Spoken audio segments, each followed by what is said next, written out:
Ghost of Yotei stands out to me because it is beautiful inside and out. I sound like I'm making a love poem for a high school class. Let me rephrase that. It's a visually stunning game, and the mechanics, the gameplay, and the experiences overall match the quality of its looks, making it one of the most impressive games I've ever played. It's what Assassin's Creed Shadows wished it was. I strongly disagree with the expression "you can't polish a turd" because I've played many visually impressive games, but underneath that polished exterior, there is a doo-doo for poo-poo puffs piece of garbage making up a whole pile of waste of money. What's up, guys? My name is Goo. I make commentary style videos on the latest games released, and today we are talking about Ghost of Yotei. I try to avoid calling any game a masterpiece because art is subjective. So if I get on here and call Ghost of Yotei a masterpiece, some people may agree with it and others will be wrong. Right off the bat, I'm letting you guys know. I'm about to glock this game in every section of this video. I'm glazing the fuck out of it like I work at a Dunkin' Donuts. It's not perfect, and I will point out some of its imperfections, but I haven't played a game that made me feel like this in a very long time, and it took me by surprise too, because I wasn't a super massive fan of Ghost of Tsushima. I liked it, don't get me wrong, but about halfway through I thought it was a little bit repetitive and it felt like it stretched itself too thin with its story and gameplay. But I am happy to say that this is a prime example of perfecting your craft, so to speak. They took a game that at its core was already very good, learned from the feedback, implemented subtle yet effective changes, and then came back with a fantastic sequel. And they added this animation of getting your shit rocked by a bear.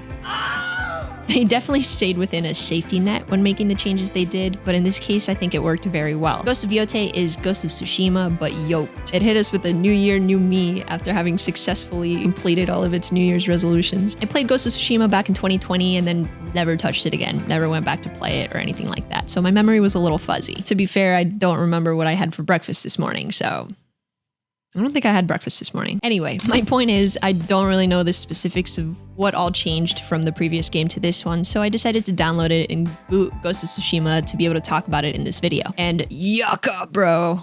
Ugh. I couldn't get past the first hour of the game. It was definitely a mistake trying to go back to it after having beat Yotei because I was all beefed up by the end of Yotei. So obviously starting over in an older version on PS4 of what I was just playing was like ripping out butt hairs. What I can tell you is that they definitely refined the combat in the new game, making it more responsive and more fluid. They didn't just have you switch stances when fighting. This time they actually give you completely different weapons, making it way more satisfying to switch between them as you fight different enemy types. Gear loadouts were an absolute godsend addition to Yotei. A memory tickled my brain hole when I played my 1 hour of Tsushima recently, and that was that on my original playthrough, I didn't really try different sets of armor because I hated having to switch through all my gear all the time. I have the patience of a toddler, what can I say? The loadouts allowed me to save the gear I wanted for certain situations, and I didn't mind going into the menu to switch it out real quick depending on what I was doing in game. For example, if I wanted to be sneaky in my ninja loadout, which I loaded up with sneaky charms and shit for my kunai, I got to play my Naruto fantasy out. But when I wanted to be a brute and force my way forehead first into a section, which to be fair is me 90% of the game, I went with a high defense parry loadout. I also had my little adventure loadout for when I was out and about frolicking in the flowers with charms that boosted discovery and resources, my sniper loadout, my Unreal loadout. I mean, I was changing identities way more than I changed my underwear. And that's very often. Don't trust farts, kids.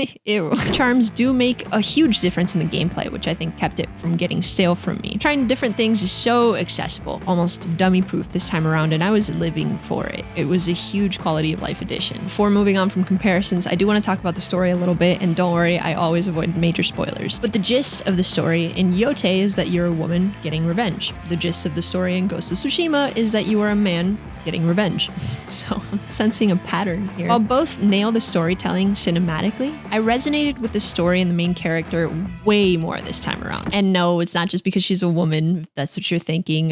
Listen, she's way more impressive than me. I'm just a walking, talking bag of meat with tits. She's literally going up tit for tat, or I guess tit for tit, with an entire gang and has absolutely nothing holding her back. Atsu is completely open to doing what she needs to do to get stronger, so the entire game you're constantly learning new techniques and making it really fresh. And you can pick your favorite one to build for it, like I mentioned with the loadouts. She's self-taught and will do anything she needs to do to get stronger while also having her own set of morals that she aligns with. Jin, on the other hand, which is from Ghost of Tsushima if you didn't know, is fighting himself the entire game. Oh no, I don't want to dishonor my samurai way by fighting dirty. Oh man, I have to because that's what my enemy is doing. Oh, but I shouldn't. happened. Oh no. Boo fucking who? Go get those damn bitches that killed everyone you know, bro. I know they were trying to highlight like an entire way of life or way of being. An honorable code that was actually very real and a huge part of culture, not only in the game, but in real life. But with that being said, my very real and just honest reaction to this was womp womp. Let's raw dog these dudes into the next existence, brother. Let's fucking go.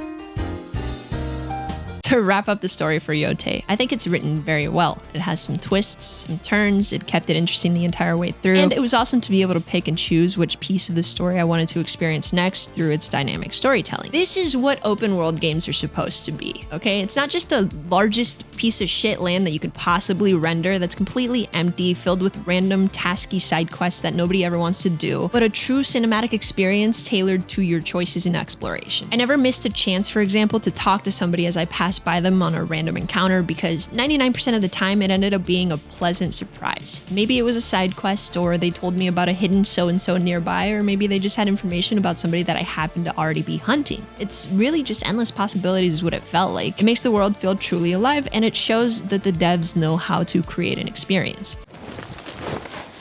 You look like you can handle yourself in a fight. You are right, I can handle myself in a fight. I compare it to Red Dead 2 because that's another game that nailed those wonderful little random encounters. Oh, hey, you there!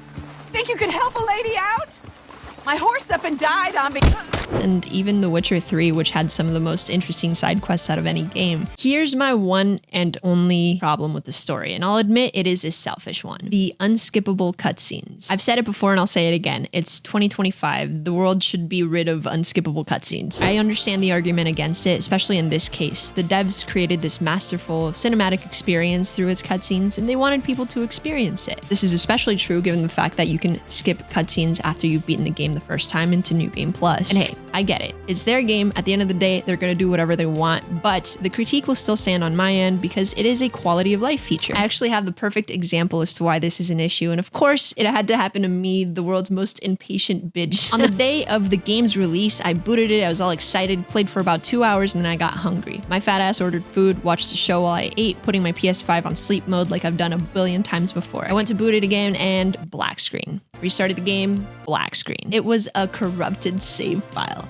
Bro, unfortunate fucking situation. Dude, I don't blame the devs or my PlayStation or my fat ass. It was just a bummer situation that couldn't have been avoided. It happened. I had to delete the save file and start the game all over again. And even though it was only about 2 hours that I lost worth of gameplay and cutscenes and whatnot, my impatient ass hated every fucking millisecond of those unskippable cutscenes. Had I been further in the game when I lost that file, I don't think I could have gotten myself to play through it again at that moment or maybe within the next year because of the fact that I wouldn't want to watch those stupid long-ass cutscenes again, and I don't want to call them stupid. They're not stupid, except for when I'm watching it for the second time and I don't want to be. You know what I mean? Certain repeating cutscenes like the duels, the camps, and some side quests, those are skippable, thank fuck. I think they know. They know what they're doing to people with these unskippable cutscenes. Since I'm already in demon mode and my blood is still boiling from unskippable cutscenes, let's go ahead and go into the next complaint. The shamisen is beautiful. It is so peaceful, incredibly artistic, and I loved playing it the first time. By the second song, I was over it. It's little mechanics that demonstrate the gimmicky things that PS5 controllers can do, but they're pretty pointless, and I get it, bro. It's a Sony exclusive. They have to go all out with the Sony crap. I think they work for immersion initially, but it's a one and done type of thing. Having them throughout the entire game was a mistake, in my opinion. I feel kind of mean saying that, but the PlayStation controller just ain't it, man. It's fun the first time, making the little fires and playing the little music, but it should have been abandoned after that. And mind you, most of those gimmicky things are optional. I'll give them that. Cooking, the painting, playing the shamisen, you can skip most of that stuff after you do it the first time, but playing the shamisen is, I hope I'm saying that right, by the way. I don't think I'm saying that right. Shamisen? Shamisen?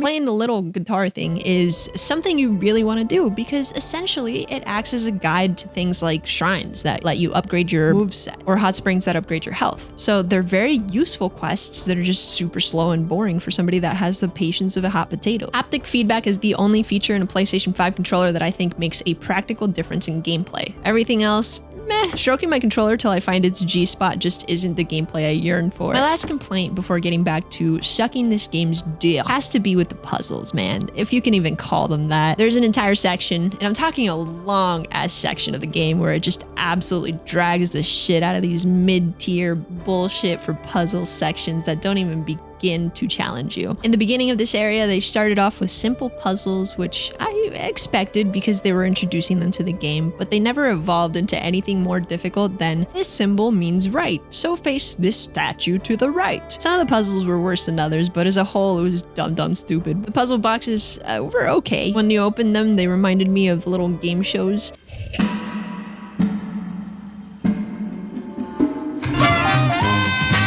The climbing puzzles, on the other hand, were very fun. This is where they cooked, bro. They were designed incredibly well. Although they're not too challenging, they were fun to play out. This segues me into exploration, which is incredible in Ghost of Yotei. It should go without saying, but the landscapes are breathtaking. Had my jaw dropped for so long, some bugs moved into my mouth and made it their permanent home of residence. They are paying taxes, so I'm all right with it. Whoever directed this game, I'm convinced, is a creative mastermind. It's not just the scenery, it's the way the camera responds to what's going on around you dynamically. When you jump on your horse, you get the little black bars on the borders and the camera pans out just a little bit. And as you speed up, you get those speed visuals and the camera zooms out just a little bit more. It created a sense of scale by zooming out and a sense of urgency or importance by zooming in, all while playing in real time. Not to mention the cutscenes. Oh my goodness, the cutscenes. Fantastic art direction and camera angles. The particle effects and lighting complement the ambience and tie everything together. This and Ghost of Tsushima are the only games where I actually bothered to use the picture modes because the scenes are just too beautiful to ignore. The introduction scene shows the title and of course opens up into the world that you're about to be exploring in, had me sitting in a puddle.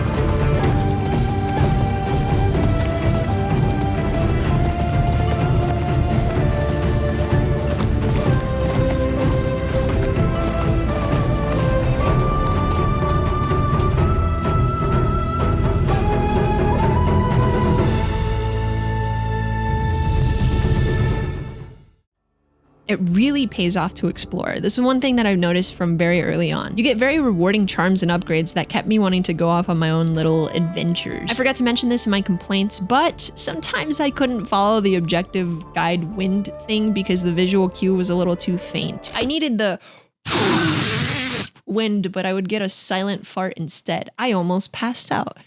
Holy shit, I'm seeing stars. Even though some of the side missions are a bit repetitive or task-driven, they're rewarding enough that it doesn't feel grindy, and they change just enough to feel varied with every one you complete. The gameplay stays fresh through constantly adding new things to your kit, different armor sets to play with the loadouts that I mentioned before, different weapons, different throwables, charms, moves, and of course the story-driven side missions that give you a good break from the main missions. I think overall this game just respects your time more than Ghost of Tsushima did, which is why I never hit that wall of, okay, let's get this game over with, like I did in the first game. I play a lot of games on my PC, but I gotta say, booting this up on the big TV, reclining back on my little couch with some chips and a drink for the weekend was peak, and that was the perfect game to do it with. Y'all know I don't be recommending shit to you guys because you should really make your own judgment on whether or not you want to play a game based on what you see in videos and whatnot, but 10 out of 10 would recommend this time. Now it's time to get back on my mouse and keyboard, lock in, and get sweaty for Battlefield 6, baby. I'll be covering that in my next video. Subscribe if you don't want to miss it, and of course like the video. The algorithm gods, you deserve the like sacrifice. Thanks so much for watching. I hope to see you in the next one. Bye.